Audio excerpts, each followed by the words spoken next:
Hey guys, welcome to Living the Authentic Life. Today we are live at Turner's with my dear friend Sippi Khurana and Amy Pierce. Amy has been a podcast guest, I think, 4 or 5 times. I keep recruiting her. I'm getting better, but I'm not sure. I keep recruiting her. We're actually celebrating. This is our 99th podcast of Living the Authentic Life. So next week we are celebrating 100, and sometimes it's just about showing up. It's just about asking your friends to come and just showing up to do the work. And you guys show up to do the work every time someone calls you. And I try to interview people that I feel like come alive, that they have found something in their life that makes them get out of bed every day, that makes them feel like their life has purpose and that their connection is different. And both of you do that. And I want to know your why of why UNICEF. You are involved in so many organizations, but you were the former chair of the Southwest region. You are the current chair. Like, how do you commit that much time, and what's your why? Well, so for me, I like to put it this way. I've been in the nonprofit sector for over a decade now, and I've been privileged to be part of many different sectors, whether it be medicine, whether it be health, whether it be the arts, supporting the symphony. And for me, when I got to go boots on the ground and see the work that UNICEF is doing in Guinea, Africa, in areas of India where I recently went. Nobody does it better. Should we just get rid of this? Sure, I can project. Nobody does it better. Nobody has the respect. Nobody has the willpower. Nobody has the gumption to do what UNICEF does. UNICEF has been around for 76 years. We just celebrated our 75th anniversary. It was formed out of the United Nations after World War II. And originally, UNICEF stands for United Nations International Children's Emergency Fund. So we were, based out of responding to emergencies, particularly when it involved children. But very quickly, the work and reach of UNICEF became so critical and so important that we are now in 190 countries. There's actually only 193 countries in the world. So we are truly a global organization.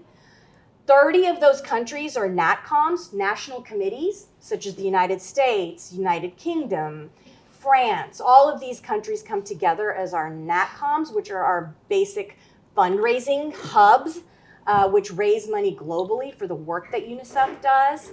And the rest of the countries are developing countries where there is an immense need for the children there. They are in dire situations where they need UNICEF. UNICEF is the only organization in most of these countries that is trusted to be there. There's so many NGOs from the United States that try to go and do work in these countries. They just can't get there because we are already boots on the ground in those 190 countries. So, and one other point I really want to make that is a bit of a misconception is that we get a lot of our money from the United Nations. We get $0 from the United Nations. All of the money that we use to support our children comes from donors, and it comes from governments that are willing to support our work. We advocate every year with the US government. The US government is the most generous in the world in giving us funding and giving the world funding, and we're really grateful for that. And so it's really amazing to see. So for all of those reasons, for me, it's a no-brainer. For me, helping children that are innocent, that are vulnerable, making sure that they have the rights that they deserve as children on this planet is so critical. And honestly, a big part of it for me too is I'm a mother, I have children, and I want my children to have that same empathy. I know Catherine and I were talking about this just a second ago, where We want our children to then be even better leaders and be power of change for the world. So for all those reasons, UNICEF is my number one and very important for me to be involved. It'll be a lifelong journey for me and my family. Wow. What she said. No, I will confess. I don't know about many of you. Did you do the trick-or-treating for UNICEF when you were growing up? I'm older than all of you. Okay, but that's so we've been a part of. I've known of UNICEF and been aware of it for my entire life. But when I became a mother of 4, and became aware of how incredibly fortunate we are here, our children are educated and and protected and safe. Countries around the world, it's not that. And that's the least we owe our children. We always at UNICEF that they should be healthy, educated, protected, and respected. That's all. And then that gives them the opportunity to raise themselves up and truly thrive. And I was in an Army family, so we moved all over and had the opportunity to live overseas. And the world was a big place at that time, but as for my children, it's getting smaller and smaller and smaller. And we've got to realize, and forgive me, I don't remember who said it, but if not us, who? And if not, when? If not now, when? It's got to be happening now, because we've got to realize these are the leaders and the entrepreneurs and the government officials of countries that we are going to be collaborating with and working with. They might find the cure of cancer, and we want them to share it with us. And this is an organization that I really got behind, and Sippi alluded to it. It's always difficult when you give a donation and you don't know exactly where it all goes. 85% of the staff for UNICEF are overseas in these countries, in these 190 countries. They are there on the ground. 89 cents of every dollar you give UNICEF goes directly to our programming. That's an amazing for how large and all that we accomplish. And that's hard to find. And that just makes me feel good about not only my money, but my time. And it's an organization that is moving the needle on a lot of key countries and on basic issues like clean water, sanitation, education. We're in Afghanistan. We're one of the only aid organizations, and we're teaching girls there. So, like you said, we're the experts. I want to invest in the experts and let them do what they do so well. And you've been boots on the ground. Tell them a little bit about your journey this summer.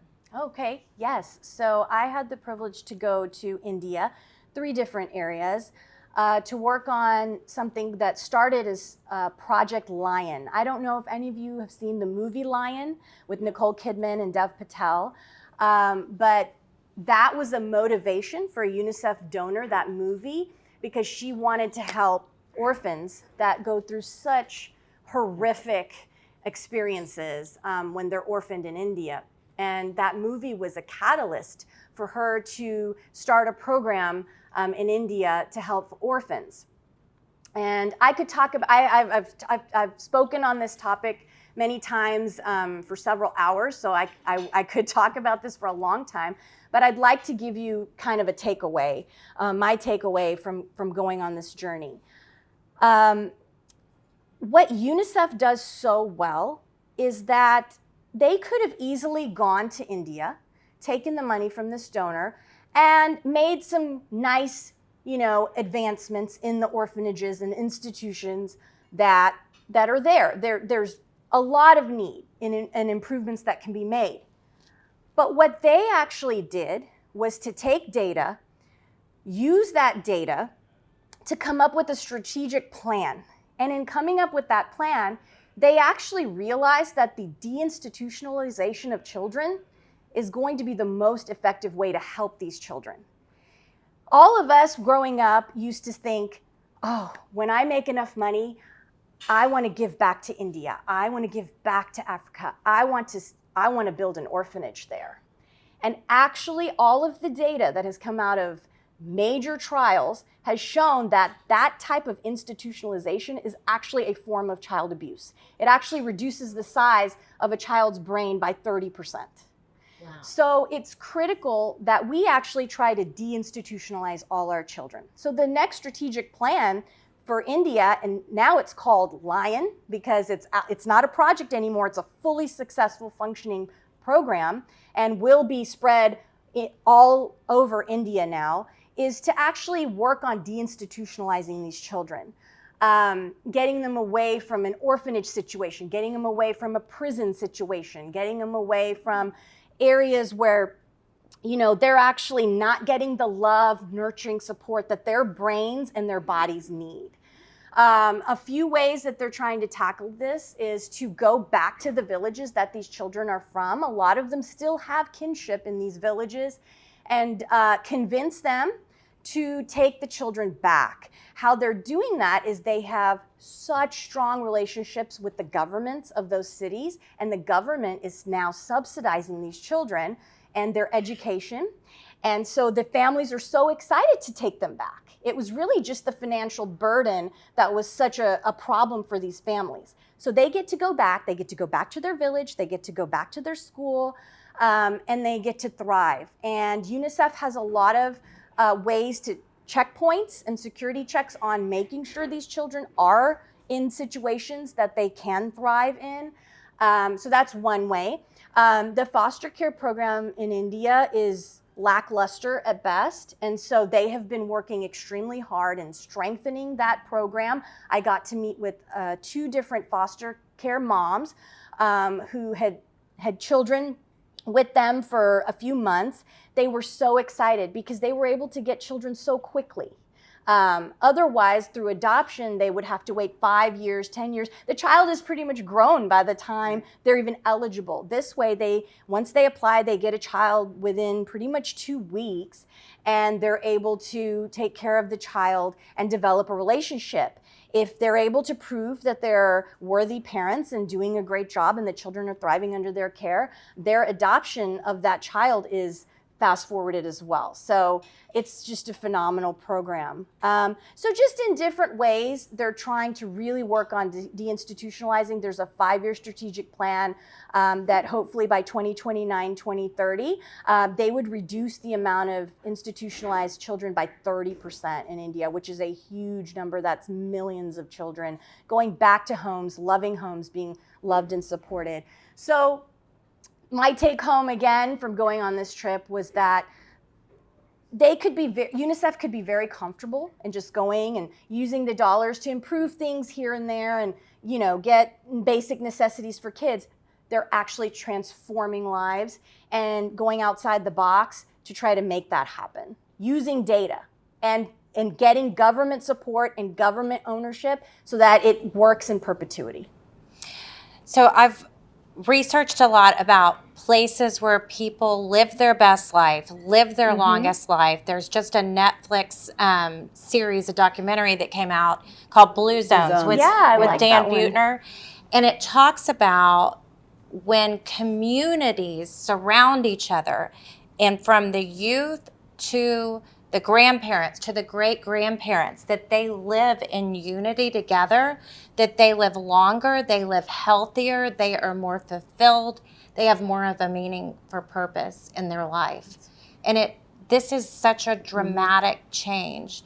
And another big thing that Buettner talks about is healthy eating, the overall health habits, and I know that is a pillar for UNICEF, is health. And getting health to these kids because they are so malnourished and they just don't have health care. So Amy, will you share a little bit about that? Well, thank you, my friend. It is really interesting. UNICEF provides 45% of all the immunizations for all the children in the world. 45% of all the children in the world are immunized by UNICEF. And one thing that I'm also very proud of is we were able to disseminate over 2 billion COVID vaccinations to the 140 poorest countries, and their governments couldn't provide the COVID vaccinations.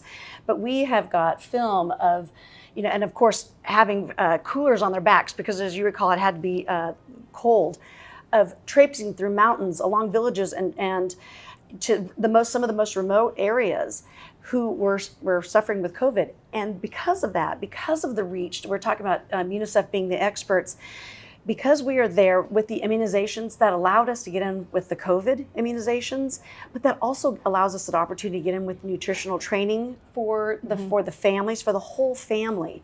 And so now you see, maternal health working with women while they're pregnant, rather than after the day the child is born and the child is suffering or not healthy. So just raising the entire standard of the villages in these small remote areas has allowed us then to be able to help in other areas and get the governments to collaborate and kind of start to take ownership of their own citizens. And it's almost like train the trainer, or we bring it in and then allow them to kind of cater it according to their own culture. And that is another beauty, and that's one thing I just love about Houston, being the international city that it is. UNICEF is for children and for women, no matter what color, shape, size, culture, religion.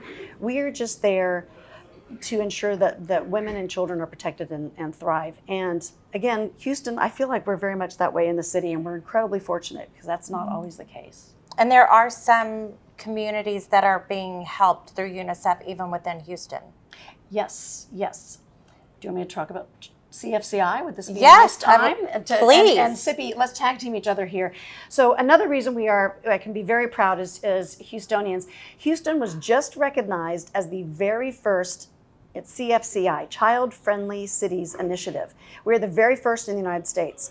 We have over 3,000 smaller communities internationally who have made basically the commitment to focus on children and youth and hear them so they have a voice in policy, but also so they have green space. They have healthy education, they have healthy food, some of just the preliminary things to ensure youth can thrive. Well, you'd think that was here in the United States, but Houston was the very first one, and it took 3 years. But the beautiful thing about it, again, aligning with the UNICEF model, breaking down barriers, breaking down silos within all the other various organizations and county governments, nonprofits. They worked with over 109 nonprofits and corporations to provide, for example, youth empowerment, 9,500 jobs, summer jobs last summer for youth, so that they can bring home a paycheck and save a little money. But also park space. So often, I don't know if you have a nice thriving park in your neighborhood, you'll see it really does lift up the entire neighborhood, lifts up the streets, and is a safe, again, I keep on using that word safe because another thing that drew me to UNICEF was just the anti-sex trafficking movement that all three of us are working on through Crime Stoppers in Houston 20. And the sex trafficking is, again, protecting these children internationally, but also here in Houston. What am I missing with CFCI? We're starting to execute on the plan now, but it's all these departments, everyone's working together and collaborating. How about that? Very rare. And we aren't using UNICEF dollars to fund these programs. UNICEF dollars always go to the most vulnerable children globally. But what we are able to do is use our expertise and take grants from donors and corporations that are wanting to beautify and help our children in our communities. And that's the way we're trying to use CFCI as a way of creating safe, as Amy said, safe and fun spaces for children to thrive in Houston. We also do a lot of work with partners. So I know a lot of nonprofits are sometimes against or just not really focused on partnerships, but that's actually the name of the game when it comes to UNICEF. If there's the needle. Yes, if there's any way that we can partner with another organization that's already doing something in the same vein, or can be additive in the work that we're doing, we always partner with them.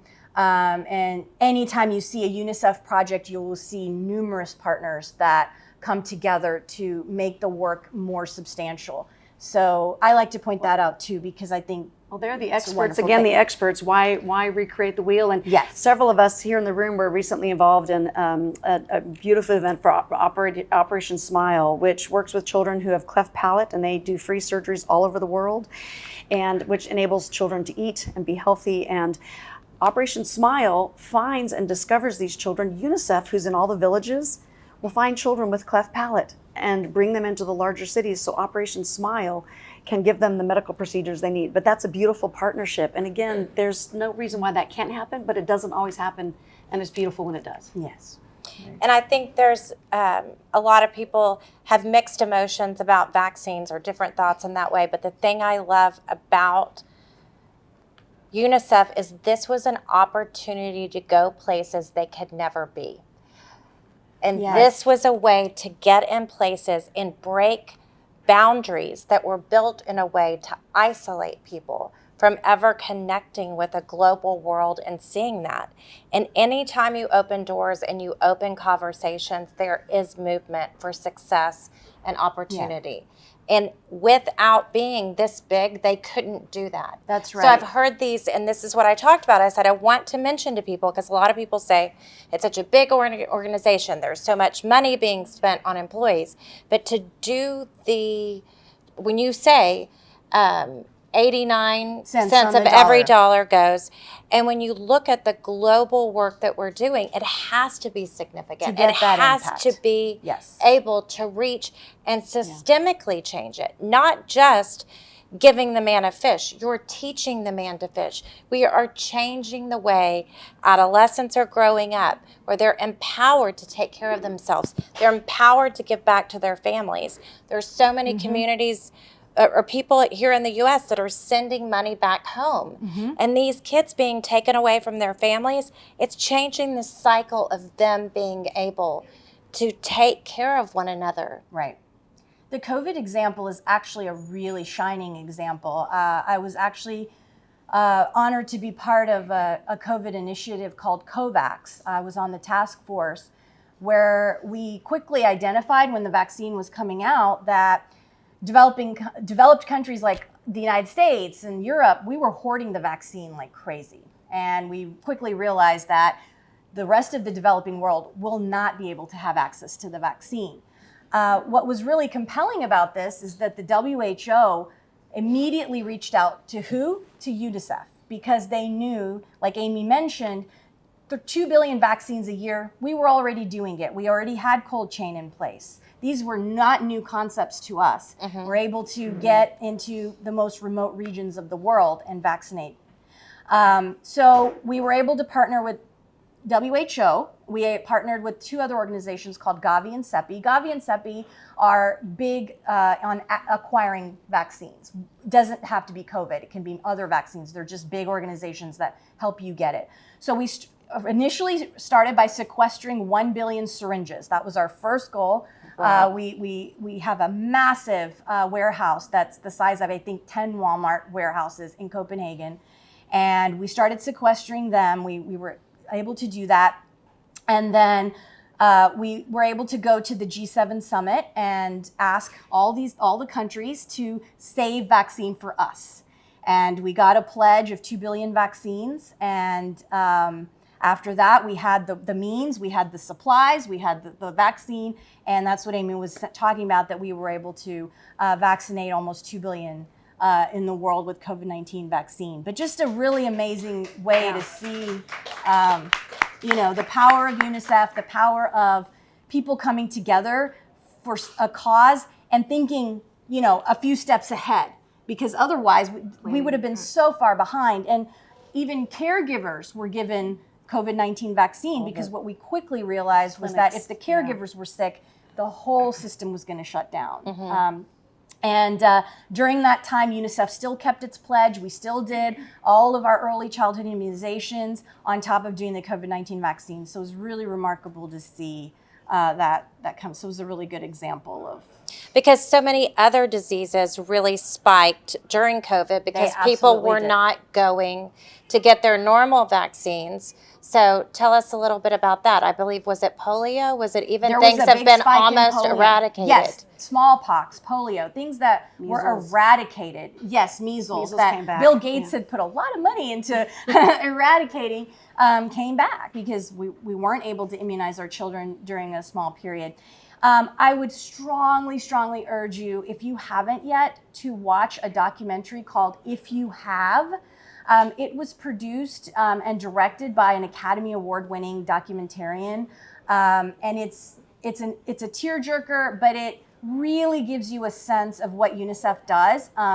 It was made upon our 75th anniversary, so it gives you a bit of history on the 75 years of UNICEF, and then it branches off into talking about what we did during COVID. So it's a phenomenal documentary. It's only 30 minutes. My kids have watched it many times now. They love it. They're like, again, we want to watch it. It's really compelling, really well done. We'll give you a really good scope into what we do. It's called If You Have, because the main woman that we interviewed is a caregiver and a nurse in Africa. And her main line of what she says is, if you have, then you should give.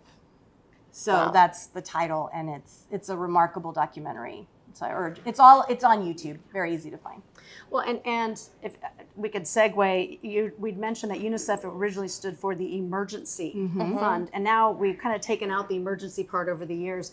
But if you think about it in the news, whenever, I mean, think about Libya, your local flood, hurricane, tornado, tsunami, UNICEF is the first one there on the ground, providing aid and water, and just literally, that's when we are literally saving lives. But again, because we're there all the time, we've never left, and so that's why we can take care of these continuing emergencies, natural emergencies, and it kind of makes me feel good to know that someone's holding down the fort, and they know. And they know the local government, they know the local leaders, so they are part of the family there where they are. So tell them how they could get involved. What's coming up? What ways could they learn how to? Well, if do we have kids with trick-or-treaters? We can still trick-or-treat for UNICEF, and it's actually, there you go. You know what, we're doing a QR code. So people can go, and that way they'll get the information and they can decide if there's a particular interest that they have. So we're still doing the trick-or-treating, but I have these on your table. We are not going to do a gala anymore. And galas are a fantastic way for an organization to really have an opportunity to showcase what they do. But we are going to have an interactive experience come to Houston, and it's in March. It'll be here for a couple of weeks, March 22nd to April 7th. But opening night, we would love for you to join us on opening night. It's going to be at the Post downtown. And as I said, it's an immersive experience when you go through, and what you will hear are voices of children speaking to you in their native languages from all over the world. So we are going to bring you a new art form, and I can't wait to bring all my children. Field trips for school. I mean, anything that you can do to help us bring kids through this so they understand what I said earlier, that they can do something to help. There's a lot of hope out there that they can help fulfill. But the world's getting smaller, and these are their neighbors. These are their colleagues that they'll be working with in the future years. So we would love to have you come by opening night, or bring your family and friends, and it's just, we're so excited just to have something kind of new and different. Yes. But I think it'll resonate with each one of us in this room in a different way, where you should be touched, whether it's education, safety, women, children, the environment. Maybe you'll want to come to Africa with me or Sippi next time and help dig a water well. So, but there's just incredible opportunity, so please come. Our door's open. Do you have any parting words? No. Does anyone have any questions for us? We answered everything. Is that right?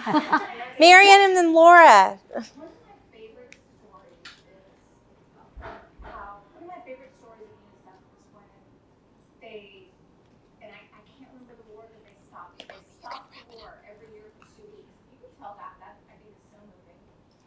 Yeah. Marian asked, can you repeat the question? Yes. So in the documentary that I recommended, If You Have, because we talk about our 75-year history, there's a beautiful story of a war in South Africa that was going on, a civil war. And what UNICEF realized quickly was that those children for many years weren't getting their immunizations, and they were getting really concerned. And so that UNICEF actually went to the government and asked them and pleaded with them that, could you please find a way for us to give these children their vaccines, these life-saving vaccines?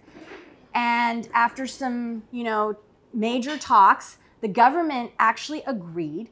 They stopped the war every year for a week and allowed the immunizations to take place, and then went back to war after the immunizations was done. But it really showed, it's a beautiful story, Marian, and it really showed the power of humanity, and if you really want something and it's so important that there are ways to get it done, and that's beautifully displayed in that documentary. And children as well. are not political. Children they're are the not. innocent. They're the So innocent. they and deserve the rights that they do. Yeah. So Laura, I think did you have a question too? Or? I just wanted to know, how did you get more involved? Like, you wanted to help really dig the well, like you're saying. What's the best avenue or the best way I love to it, stay Cindy. connected and maybe get your name on a list to be a part of? Right. That some of our I keep on calling them mission trips, Sippi, but I don't know since you've They're had the program opportunity- visits. program visits, Yes. and you've had an opportunity to go on 2 now. yes, 3. 3. Yeah. So do you? So wanna- how does one get involved with the program visit? Well, probably what you want to do is show your interest in UNICEF locally. So That would be us. Yes, that would be us. And the more you are involved, the more you do on a community level, and then some national. Those trips are a bit few and far between. But there's so many ways to be involved in locally and on a national level. So once you're involved, it's pretty easy to have an avenue into getting. And I'm into. also thinking, Laura, we have these school in a box that we provide into Ukraine. All of the children that have been displaced with war have received a school in a box so they can continue learning on their level where they are, despite the fact that, and then we connect them with families outside of Ukraine. But even I'm just thinking some of our educational programming is a wonderful opportunity for all of us here at home to get involved. Another great way is to start a UNICEF club at your child's At the school, hi- at at the their high school. school level. Thank you. And that's been a great way for the community to come together and for the children and you to learn about all of the global issues that we're addressing. So that's we've been really trying to push that. Our region is not as high as some other regions in terms of school participation. And I know service is a huge part of all school curriculums, so that's another big way. Well, and I know the city of Houston will be asking many of us now, now that we have the child-friendly city, we've been designated, they are going to have so many initiatives and programs that they'll need volunteers to help make it happen.